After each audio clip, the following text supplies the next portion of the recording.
ಈ ಚಟ್ನಿ ರೆಸಿಪಿ ಮಾಮೂಲಿ ಚಟ್ನಿ ರೆಸಿಪಿ ಅಲ್ಲ. ಐರನ್, ಕ್ಯಾಲ್ಸಿಯಂ, ವಿಟಮಿನ್ಸ್ ತುಂಬಿರುವಂತಹ ಟೇಸ್ಟಿಯಾದಂತಹ ಆರೋಗ್ಯಕರವಾದಂತಹ ಚಟ್ನಿ ರೆಸಿಪಿ. ಹಾಯ್ ಹಲೋ ಎಲ್ಲರಿಗೂ ನಮಸ್ಕಾರ. ಜ್ಯೋತಿ ಪಾಕಶಾಲೆಗೆ ತಮ್ಮೆಲ್ಲರಿಗೂ ಸ್ವಾಗತ. ಹೊಸದಾಗಿ ನಮ್ಮ ಕುಕಿಂಗ್ ವಿಡಿಯೋಸ್ ನೋಡ್ತಿದ್ದಲ್ಲಿ ಪ್ಲೀಸ್ ಸಬ್ಸ್ಕ್ರೈಬ್ ಮಾಡ್ಕೊಳ್ಳಿ. ಈ ರೆಸಿಪಿ ಇಷ್ಟ ಆದಲ್ಲಿ ಒಂದು ಲೈಕ್ ಮಾಡಿ. ನಾವು ಮಾಮೂಲಿಯಾಗಿ ಹಲವು ವಿಧಾನದಲ್ಲಿ ಚಟ್ನಿ ರೆಸಿಪಿನ ಮಾಡ್ಕೊಳ್ತಾ ಇರ್ತವೆ. ಆದ್ರೆ ಈ ಚಟ್ನಿ ರೆಸಿಪಿ ಅಂತೂ ಆರೋಗ್ಯಕರವಾದಂತಹ ಚಟ್ನಿ ರೆಸಿಪಿ ಅಂತಲೇ ಹೇಳ್ಬೋದು. ನುಗ್ಗೆಕಾಯಿ ಚಟ್ನಿ ರೆಸಿಪಿ ತುಂಬಾನೇ ಟೇಸ್ಟಿಯಾಗಿರುತ್ತೆ. ಹಾಗೇನೆ ತುಂಬಾ ಸಿಂಪಲ್ ಆಗಿ ಈ ಚಟ್ನಿ ರೆಸಿಪಿನ ಮಾಡ್ಕೊಳ್ಬೋದು. ಐರನ್, ಕ್ಯಾಲ್ಸಿಯಂ, ವಿಟಮಿನ್ಸ್ ತುಂಬಿರುವಂತಹ ಈ ಚಟ್ನಿ ರೆಸಿಪಿನ ಮಾಡಿ ನಾವು ಬಿಸಿ ಅನ್ನ, ರೊಟ್ಟಿ, ಚಪಾತಿ ಯಾವುದರ ಕಾಂಬಿನೇಷನ್ ಆದ್ರೂ ಸರ್ವ್ ಮಾಡ್ಬೋದು. ಬನ್ನಿ ಈ ಸಿಂಪಲ್ ಆದಂತಹ ಆರೋಗ್ಯಕರವಾದಂತಹ ಟೇಸ್ಟಿಯಾದಂತಹ ನುಗ್ಗೆಕಾಯಿ ಚಟ್ನಿ ರೆಸಿಪಿ ಯಾವ ರೀತಿ ಮಾಡೋದು ಅಂತ ನೋಡೋಣ. ಮೊದಲಿಗೆ ನಾನಿಲ್ಲಿ ತೋರಿಸ್ತಾ ಇದ್ದೇನೆ, ನೋಡ್ಬೋದು. ನಾನಿಲ್ಲಿ 4 ನುಗ್ಗೆಕಾಯಿನ ತೆಗೆದುಕೊಂಡು ಈ ರೀತಿ ಸಿಪ್ಪೆನ ಎರೆದು ಈ ಸೈಜ್ಗೆ ಕಟ್ ಮಾಡಿ ತಗೊಂಡಿದ್ದೇನೆ. ನೀವು ನುಗ್ಗೆಕಾಯಿ ಎಷ್ಟು ಬೇಕಾದ್ರೂ ತಗೋಬಹುದು. ಚಟ್ನಿ ಎಷ್ಟು ಕ್ವಾಂಟಿಟಿ ಬೇಕು ಅಂತ ನೋಡ್ಕೊಂಡು ಅಷ್ಟು ನುಗ್ಗೆಕಾಯಿನ ನಾವಿಲ್ಲಿ ಹಾಕೊಳ್ಬೇಕಾಗುತ್ತೆ. ನಂತರ ಗ್ಯಾಸ್ ಮೇಲೆ ಈ ರೀತಿ ಬಾಣಲೆನ ಇಟ್ಟು ಗ್ಯಾಸ್ ಹಚ್ಕೊಳ್ತೇನೆ. ಇದಕ್ಕೆ 1-2 ಗ್ಲಾಸ್ ಆಗುವಷ್ಟು ನೀರನ್ನ ಹಾಕೊಳ್ತೇನೆ. ನಂತರ ಇದಕ್ಕೆ ಕಟ್ ಮಾಡಿರುವಂತಹ ನುಗ್ಗೆಕಾಯಿ, ನಂತರ ಚೆನ್ನಾಗಿ ಹಣ್ಣಾಗಿರುವಂತಹ 3 ಟೊಮ್ಯಾಟೊನ ಈ ರೀತಿ ಅರ್ಧಕ್ಕೆ ಕಟ್ ಮಾಡಿ ಇದನ್ನು ಸಹ ಸೇರಿಸ್ಕೊಳ್ತೇನೆ. ಹಾಗೇನೆ 1 ಗಡ್ಡೆ ಆಗುವಷ್ಟು ಬೆಳ್ಳುಳ್ಳಿನ ಇದಕ್ಕೆ ಸೇರಿಸ್ಕೊಳ್ತೇನೆ. ಇವೆಲ್ಲವನ್ನ ಹಾಕಿದ ನಂತರ ಒಮ್ಮೆ ಮಿಕ್ಸ್ ಮಾಡಿ ಲಿಡ್ ಅನ್ನ ಕ್ಲೋಸ್ ಮಾಡಿ ಲೋ ಟು ಮೀಡಿಯಂ ಊರಿಲಿ ಇವನ್ನ ಚೆನ್ನಾಗಿ ಬೇಯಿಸ್ಕೋಬೇಕಾಗುತ್ತೆ. ನೋಡಿ, ನೀರಿನ ಕ್ವಾಂಟಿಟಿ ಈ ರೀತಿ ಕಮ್ಮಿ ಆಗ್ಬೇಕು. ಹಾಗೇನೆ ಈ ಟೊಮ್ಯಾಟೊ ಹಾಗೂ ನುಗ್ಗೆಕಾಯಿ ಚೆನ್ನಾಗಿ ಸಾಫ್ಟ್ ಆಗಿ ಬೇಯಬೇಕು. ಅಲ್ಲಿವರೆಗೂ ಇವನ್ನ ಇದೇ ರೀತಿಯಾಗಿ ಬೇಯಿಸ್ಕೋಬೇಕಾಗುತ್ತೆ. ಈ ನುಗ್ಗೆಕಾಯಿ ಟೊಮ್ಯಾಟೊ ಚೆನ್ನಾಗಿ ಸಾಫ್ಟ್ ಆಗಿ ಬೆಂದಿದ್ದಾವೆ. ಹಾಗಾಗಿ ಗ್ಯಾಸ್ ಅನ್ನ ಆಫ್ ಮಾಡಿ ಈ ಟೊಮ್ಯಾಟೊ ಮಿಶ್ರಣನ ಸಪರೇಟ್ ಆಗಿ ತೆಗೆದುಕೊಳ್ತೇನೆ. ನಂತರ ಬೆಳ್ಳುಳ್ಳಿನೂ ಸಹ ನಾನಿಲ್ಲಿ ಸಪರೇಟ್ ಆಗಿ ತೆಗೆದುಕೊಳ್ತಾ ಇದ್ದೇನೆ. ನಂತರ ಉಳಿದಿರುವಂತಹ ಈ ನುಗ್ಗೆಕಾಯಿನ ಸಪರೇಟ್ ಆಗಿ ಈ ರೀತಿ ಸೈಡ್ಗೆ ಇಟ್ಟು ಈ ಟೊಮ್ಯಾಟೊ ಸಿಪ್ಪೆನ ನಾನಿಲ್ಲಿ ಸಪರೇಟ್ ಆಗಿ ಈ ರೀತಿಯಾಗಿ ತೆಗೆದುಕೊಳ್ತಾ ಇದ್ದೇನೆ. ನಾವಿಲ್ಲಿ ಮಾಮೂಲಿಯಾಗಿ ಟೊಮೆಟೊ ಚಟ್ನಿ ಎಲ್ಲ ಮಾಡ್ಕೊಳ್ತಾ ಇರ್ತೇವೆ. ಆದ್ರೆ ಈ ರೀತಿ ನುಗ್ಗೆಕಾಯಿನ ಬಳಸಿ ಒಮ್ಮೆ ಚಟ್ನಿನ ಟ್ರೈ ಮಾಡಿ, ಪದೇ ಪದೇ ಮಾಡ್ಕೊಳ್ತೀರಾ, ಅಷ್ಟು ಟೇಸ್ಟಿಯಾಗಿರುತ್ತೆ. ನಂತರ ಈ ಟೊಮೆಟೊ ಮಿಶ್ರಣ ಪ್ಲೇಟ್ನ ಸೈಡ್ಗೆ ತೆಗೆದಿಟ್ಟು ನುಗ್ಗೆಕಾಯಿ ಮಿಶ್ರಣ ಫುಲ್ ತಣ್ಣಗಾದ ನಂತರ ಈ ರೀತಿ ಮಸಿಯೋದರಲ್ಲಿ ಮಸಿಬೇಕಾಗುತ್ತೆ.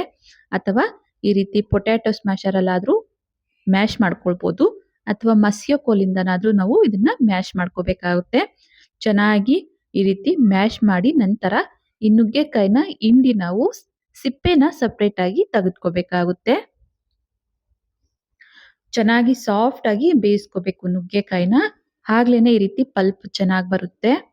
ಈ ರೀತಿಯಾಗಿ ಚೆನ್ನಾಗಿ ಹಿಂಡಿ ಈ ನುಗ್ಗೆಕಾಯಿ ಸಿಪ್ಪೆನ ಸಪರೇಟ್ ಆಗಿ ಒಂದು ಪ್ಲೇಟಿಗೆ ತೆಗೆದುಕೊಳ್ತಾ ಇದ್ದೇನೆ.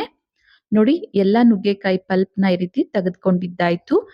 ಈಗ ಈ ಬಾಣಲೆಗೆ ಸಿಪ್ಪೆ ತೆಗೆದಿರುವಂತಹ ಟೊಮ್ಯಾಟೊನ, ಬೇಯಿಸಿರುವಂತಹ ಟೊಮ್ಯಾಟೊನ ಸೇರಿಸಿ ಮತ್ತೆ ಇದನ್ನ ಚೆನ್ನಾಗಿ ಈ ರೀತಿಯಾಗಿ ಮ್ಯಾಶ್ ಮಾಡ್ಕೊಳ್ತಾ ಇದ್ದೇನೆ.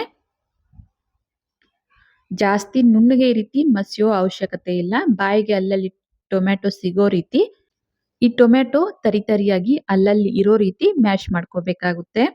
ಟೊಮ್ಯಾಟೊ ಸ್ವಲ್ಪ ಮ್ಯಾಶ್ ಆದ ನಂತರ ಬೇಯಿಸಿರುವಂತಹ ಬೆಳ್ಳುಳ್ಳಿನೂ ಸೇರಿಸಿ ಮತ್ತೆ ಇದನ್ನ ಮ್ಯಾಶ್ ಮಾಡ್ಕೊಳ್ತಾ ಇದ್ದೇನೆ. ಇನ್ನು ಯಾರೆಲ್ಲ ಸಬ್ಸ್ಕ್ರೈಬ್ ಮಾಡ್ಕೊಳ್ದೆ ವಿಡಿಯೋ ನೋಡ್ತಿದ್ದಲ್ಲಿ ಪ್ಲೀಸ್ ಸಬ್ಸ್ಕ್ರೈಬ್ ಮಾಡ್ಕೊಳ್ಳಿ. ಬೆಲ್ ಐಕಾನ್ ಮೇಲೆ ಕ್ಲಿಕ್ ಮಾಡಿ ಆಲ್ ಅನ್ನೋ ಆಪ್ಷನ್ ಆನ್ ಮಾಡ್ಕೊಳ್ಳಿ. ನಾನು ಯಾವುದೇ ಹೊಸ ವಿಡಿಯೋ ಅಪ್ಲೋಡ್ ಮಾಡಿದ್ರು ನಿಮಗೆ ನೋಟಿಫಿಕೇಶನ್ ಬರುತ್ತೆ. ನೋಡ್ಬೋದು, ಟೊಮ್ಯಾಟೊ, ನುಗ್ಗೆಕಾಯಿ, ಬೆಳ್ಳುಳ್ಳಿ ಎಲ್ಲ ಮ್ಯಾಶ್ ಮಾಡಿದ್ದಾಯ್ತು. ಈಗ ಇದನ್ನ ಒಂದು ಬಟ್ಲಿಗೆ ಸಪರೇಟ್ ಆಗಿ ತೆಗೆದುಕೊಳ್ತಾ ಇದ್ದೇನೆ. ನೋಡಿ, ಕನ್ಸಿಸ್ಟೆನ್ಸಿ ಇಷ್ಟಿದ್ರೆ ಸಾಕು. ಇನ್ನು ತೆಳ್ಳಗ್ ಬೇಕಾದ್ರೂ ಸ್ವಲ್ಪ ನೀರನ್ನ ಸೇರಿಸಿ ತೆಳ್ಳಗ್ ಬೇಕಾದ್ರೂ ಮಾಡ್ಕೋಬಹುದು. ಜಾಸ್ತಿ ನೀರನ್ನ ಹಾಕೊಳ್ಳಿಕ್ ಹೋಗ್ಬಾರ್ದು. ಈ ಕನ್ಸಿಸ್ಟೆನ್ಸಿ ಇದ್ರೆ ಸಾಕು. ಇಲ್ಲ ಇನ್ ಸ್ವಲ್ಪ ನೀರನ್ನ ಸೇರಿಸಿ ಮಿಕ್ಸ್ ಮಾಡ್ಕೊಂಡ್ರು ಸಾಕು. ನಂತರ ಒಂದು ಹಸಿಮೆಣಸಿನಕಾಯಿನ ಸಣ್ಣದಾಗಿ ಕಟ್ ಮಾಡಿರೋದನ್ನ ಸೇರಿಸ್ಕೊಳ್ತೇನೆ. ಹಾಗೇನೆ ಸಣ್ಣದಾಗಿ ಕಟ್ ಮಾಡಿರುವಂತಹ ಒಂದು ಮೀಡಿಯಂ ಗಾತ್ರದ ಈರುಳ್ಳಿ, ಸಣ್ಣದಾಗಿ ಕಟ್ ಮಾಡಿರುವಂತಹ ಕೊತ್ತಂಬರಿ ಸೊಪ್ಪನ್ನ ಸೇರಿಸಿ ಚೆನ್ನಾಗಿ ಇದನ್ನ ಮಿಕ್ಸ್ ಮಾಡ್ಕೊಳ್ತಾ ಇದ್ದೇನೆ. ಈಗ ಇದಕ್ಕೆ ಚಟ್ನಿಗೆ ಬೇಕಾಗುವಷ್ಟು ಉಪ್ಪನ್ನ ಸೇರಿಸ್ಕೊಳ್ತೇನೆ. ನಂತರ ಒಂದು ಅರ್ಧ ಟೀ ಸ್ಪೂನ್ ಆಗುವಷ್ಟು ಅಚ್ಚಕಾರದ ಪುಡಿ ಅಂದ್ರೆ ಒಣ ಮೆಣಸಿನಕಾಯಿ ಪುಡಿನ ಸೇರಿಸ್ಕೊಳ್ತೇನೆ. ಹಾಗೇನೆ ಇದಕ್ಕೆ ಒಂದು 1/4 ಟೀ ಸ್ಪೂನ್ ಆಗುವಷ್ಟು ಜೀರಿಗೆ ಪುಡಿನ ಸೇರಿಸಿ ಚೆನ್ನಾಗಿ ಇದನ್ನ ಮಿಕ್ಸ್ ಮಾಡ್ಕೊಳ್ಳೋಣ. ಈಗ ಈ ಚಟ್ನಿಗೆ ಒಗ್ಗರಣೆನ ಮಾಡ್ಕೊಳ್ಳೋಣ. ಒಗ್ಗರಣೆಗೆ ಅಂತ ಗ್ಯಾಸ್ ಮೇಲೆ ಚಿಕ್ಕ ಬಾಣಲೆನ ಇಟ್ಟು ಗ್ಯಾಸ್ ಹಚ್ಕೊಳ್ತೇನೆ. ಈ ಬಾಣಲೆಗೆ ಸ್ವಲ್ಪ ಎಣ್ಣೆನ ಹಾಕೊಳ್ತೇನೆ. ಎಣ್ಣೆ ಲೈಟ್ ಆಗಿ ಬಿಸಿಯಾಗಿದ್ದೇನೆ. ಸ್ವಲ್ಪ ಸಾಸಿವೆ, ಹಾಗೇನೆ ಇದಕ್ಕೆ ಸ್ವಲ್ಪ ಕರಿಬೇವನ್ನ ಸೇರಿಸ್ಕೊಳ್ತೇನೆ. ನಂತರ ಒಂದು ಚಿಟಿಕೆ ಆಗುವಷ್ಟು ಅರಿಶಿನ ಸೇರಿಸ್ಕೊಳ್ತೇನೆ. ನೋಡಿ, ಒಗ್ಗರಣೆ ರೆಡಿ ಆಯ್ತು. ಗ್ಯಾಸ್ ಅನ್ನ ಆಫ್ ಮಾಡಿ ಈ ಒಗ್ಗರಣೆನ ನುಗ್ಗೆಕಾಯಿ ಚಟ್ನಿಗೆ ಮಿಕ್ಸ್ ಮಾಡ್ಕೊಳ್ಳೋಣ. ರೆಡಿ ಆಗಿರುವಂತಹ ಒಗ್ಗರಣೆನ ನುಗ್ಗೆಕಾಯಿ ಚಟ್ನಿಗೆ ಸೇರಿಸ್ಕೊಳ್ತಾ ಇದ್ದೇನೆ. ಈಗ ಈ ಚಟ್ನಿಗೆ ಹುಳಿಗೆ ಅಂತ ನಾನಿಲ್ಲಿ ಒಂದು ಅರ್ಧ ಹೋಳು ಆಗುವಷ್ಟು ನಿಂಬೆ ಹಣ್ಣಿನ ರಸನ ಸೇರಿಸ್ಕೊಳ್ತಾ ಇದ್ದೇನೆ. ನಿಂಬೆ ಹಣ್ಣಿನ ರಸನ ಸೇರಿಸಿ ಒಗ್ಗರಣೆನ ಸೇರಿಸಿ ಚೆನ್ನಾಗಿ ಇದನ್ನ ಮಿಕ್ಸ್ ಮಾಡ್ಕೊಳ್ಳೋಣ. ನೋಡ್ಬೋದು, ಸಿಂಪಲ್ ಆದಂತಹ ಆರೋಗ್ಯಕರವಾದಂತಹ ಟೇಸ್ಟಿ ಆದಂತಹ ನುಗ್ಗೆಕಾಯಿ ಚಟ್ನಿ ರೆಸಿಪಿ ರೆಡಿ ಆಯ್ತು. ಈ ಚಟ್ನಿನ ಸರ್ವ್ ಮಾಡ್ತೇನೆ. ನೋಡಿದ್ರಲ್ಲ ನುಗ್ಗೆಕಾಯಿ ಚಟ್ನಿ ರೆಸಿಪಿ ಮಾಡುವ ವಿಧಾನ. ಈ ಚಟ್ನಿ ಅಂತೂ ತುಂಬಾನೇ ಟೇಸ್ಟಿಯಾಗಿರುತ್ತೆ ಹಾಗೂ ಆರೋಗ್ಯಕ್ಕೂ ತುಂಬಾನೇ ಒಳ್ಳೆಯದು. ಈ ರೀತಿ ಮಾಡಿಕೊಟ್ರೆ ನುಗ್ಗೆಕಾಯಿ ತಿನ್ನಲ್ಲ ಅಂದವರು ಸಹ ತುಂಬಾನೇ ಇಷ್ಟಪಟ್ಟು ಈ ಚಟ್ನಿ ರೆಸಿಪಿನ ತಿಂತಾರೆ. ಬಿಸಿ ಅನ್ನ, ಚಪಾತಿ, ರೊಟ್ಟಿ ಯಾವುದರ ಕಾಂಬಿನೇಷನ್ ಆದ್ರೂ ಈ ಚಟ್ನಿ ಅಂತೂ ತುಂಬಾನೇ ಟೇಸ್ಟಿಯಾಗಿರುತ್ತೆ. ಈ ನುಗ್ಗೆಕಾಯಿ ಚಟ್ನಿ ರೆಸಿಪಿ ನಿಮ್ಗೆ ಇಷ್ಟ ಆಗಿದೆ ಅನ್ಕೊಳ್ತೇನೆ.